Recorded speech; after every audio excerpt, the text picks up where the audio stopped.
सव्वा लाख युवक युवतींना रोजगाराभिमुख प्रशिक्षण ॲडव्होकेट नितीन ठाकरे।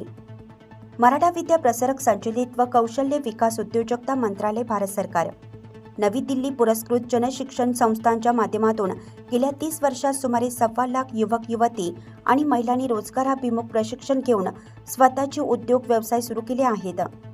मार्गदर्शक शिक्षक व प्रोग्राम स्टाफ यांनी शहरापासून खेड्यापाड्यापर्यंत केलेल्या कार्यामुळेच हे शक्य झालं असून ही बाब कौतुकास्पद असल्याचं मत मराठा विद्या प्रसारकचे सरचिटणीस ॲडव्होकेट नितीन ठाकरे यांनी व्यक्त केले। संस्थांचे प्रशिक्षण वर्ग यापुढे मराठा विद्या प्रसारकच्या सर्व शाखांवर सुरू करण्याचं आश्वासनही त्यांनी यावेळी दिलं।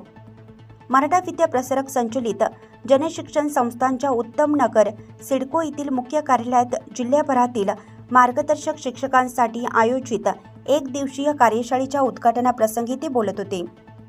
संस्थांचे प्रभारी संचालक प्रशांत पाटील यांनी प्रास्ताविकात कौशल्य विकास विभागाच्या नियमावली व भविष्यात घ्यावयाच्या कोर्सेसची माहिती दिली। कार्यकारी मंडळाचे सदस्य नानासाहेब ठाकरे यांनी शिक्षकांना मार्गदर्शन करताना आजच्या स्पर्धेच्या युगात स्किल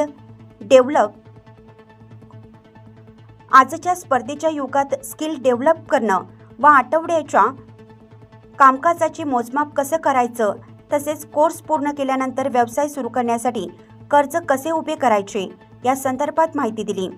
प्राध्यापक नवनाथ बोंबले, स्टार्टअप इंडियाचे श्रीकांत पाटील यांनी उद्योग व्यवसाय व शासकीय योजना सोशल मीडियाचा व्यवसायासाठी वापर कसा करायचा याबाबत माहिती दिली।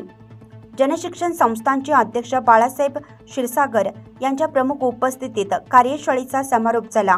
यावेळी त्यांनी मनोगत व्यक्त केले। प्रताप देशमुख यांनी सूत्रसंचालन केलं। संगीता देठे यांनी आभार मानले। संदीप शिंदे यांनी नवीन कोर्सेसची माहिती दिली। कार्यक्रम यशस्वीतेसाठी दत्तात्रय भोगनळ, सुखदेव मत्सागर, मनोज खांदवे तसेच मार्गदर्शकांनी परिश्रम घेतले। नाशिक लक्ष न्यूज ब्युरो रिपोर्ट नाशिक।